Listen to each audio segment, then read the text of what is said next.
Asia cup ஃபைனல்ஸில் India Sri Lanka மோதினாங்க. First batting பண்ண இந்தியன் டீம் 165 ரன்ஸ் அடிச்சிருந்தாங்க. அதிகபட்சமாக ஸ்மிருதி மந்தனா 60 ரன்ஸ் அடிச்சிருந்தாங்க. இந்த ரன் சேஸை ஸ்ரீலங்கன் டீம் ரொம்ப ஈஸியாக முடிச்சிட்டாங்க. அதிகபட்சமாக Harshitha 69 run, note captain Athapaththu 61 run அடிச்சிருந்தாங்க.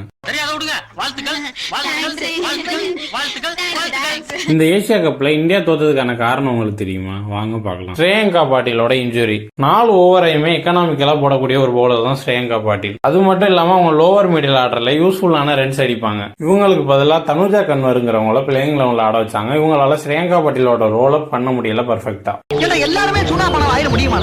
Captain Harman பிரீத்துக்கு players மேல நம்பிக்கை இல்லாதது ஒரு காரணம். ஏன் அப்படி சொல்றேன்னு பாக்குறீங்களா? ஹேமலதா தயாளனா அவங்க ஃபுல்லா ஆட வச்சாங்க குரூப் ஸ்டேஜஸ்ல. ஆனா செமி ஃபைனல்ஸ்ல உமா செட்ரியை உள்ள கொண்டு வராங்க. இந்தியா ஒழுங்கா பண்ணல, அப்ப சேஞ்ச் பண்றாங்கன்னா அதை ஒத்துக்கலாம். டீம் ஒழுங்கா பண்ணும்போது எதுக்கு ஒரு செமி ஃபைனல் ஸ்டேஜ்ல பிளேயரை சேஞ்ச் பண்றீங்க? லேக் ஆஃப் பவர் ஹீட்டர்ஸ் இந்த மிடில் ஆர்டர். ஜெமிமா ரோட்ரிகஸ், ரிச்சா கோஸை தவிர மிடில் ஆர்டர்ல ஒரு ஃபயர் பவரே இல்ல. உங்களுக்கு ஸ்மிருதி மந்தனா ஒரு சைடு ஆங்கரிங் ரோல் ஆடிக்கிட்டு இருக்காங்க. நீங்க இந்த சைடு அடிக்கிறது தானே உங்களோட வேலையா இருந்திருக்கணும்.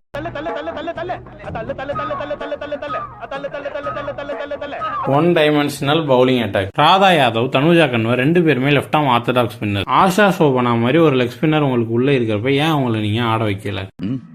சொல்லுங்க. கடைசியா நம்ம பார்க்க போறது ஹர்மன் பிரீத் கவுரை பத்தி. அவங்க கேப்டன்சில இதுவரை 3 ஏசியா கப் ஜெயிச்சிருக்காங்க. ஆனா 2 ஏசியா கப் தோத்த ஒரே கேப்டன் அவங்க தான். நம்ம 2024 T20 வேர்ல்டு கப் ஜெயிச்சது காரணம் சூரியகுமார் யாதவோட கேட்ச்னா, இங்க தோத்ததுக்கான காரணம் ஹர்மன் பிரீத்தோட கேட்ச் டிராப். பேட்டிங்லையும் ஃபைனல்ஸ் கூட பாராமல் 11 பாலுக்கு 11 ரன் அடிச்சுட்டு அவுட் ஆயிட்டாங்க. செய்யற வேலைக்கு கொஞ்சோண்டு நேர்மை. சரி வாங்க, இப்ப நம்ம ஸ்ரீலங்கன் கேப்டன் சமாரி அத்தப்பத்துவை பத்தி ஒரு குட்டி ஸ்டோரி பார்க்கலாம். உமன்ஸ் ஐபிஎல் ஆரம்பிக்கிறாங்க. அதுக்குன்னு ஒரு ஆக்ஷன் வைக்கிறாங்க. அதுல சமாரி அத்தப்பத்து அவங்க பேரை கொடுத்துருக்காங்க. அவங்க மனசுக்குள்ள ஒரு எக்ஸ்பெக்டேஷன் இருக்கு, நம்மள இவ்வளவு பிரைஸ்ல பிக் பண்ணிடுவாங்க அப்படின்ட்டு. நல்லா பெர்ஃபார்ம் பண்ற பிளேயர்ஸ் எல்லாத்துக்கும் இருக்கிற எக்ஸ்பெக்டேஷன் தானே. ஆனா அவங்க அன்சோல்ட் ஆயிடுறாங்க. இந்த விஷயம் அவங்களை ஆட் பண்ணிருக்குன்னா அவங்களோட இன்ஸ்டாகிராம் ஸ்டோரி மூலியமா நமக்கு தெரிய வந்துச்சு. அப்ப தோத்தா ஜெயிக்கணும்னாங்க தோணும், ஆனா அவமானப்பட்டா சாதிக்கணும்ன்ற வெறியே வரும்ன்ற மாதிரி சமாதி ஆட்டப்பட்டு, அதாவது அவங்க அவமானப்பட்ட இடத்துல, அதாவது இந்தியன் கிரிக்கெட் டீமே ஜெயிச்சு இந்த கப்பை வாங்கி கொடுத்துருக்காங்க. முன்னாடியே மாப்பிள்ளைய மதிக்க மாட்டாங்க, இப்ப இன்னும் சுத்தம். வாதாய் நம்ம போகலாம். நான் உங்க நவி. இது மாதிரி cricketing facts with comedy templates பார்க்கணும்னா மறக்காம சர்ப்ரைஸ் பண்ணுங்க. தேங்க்யூ.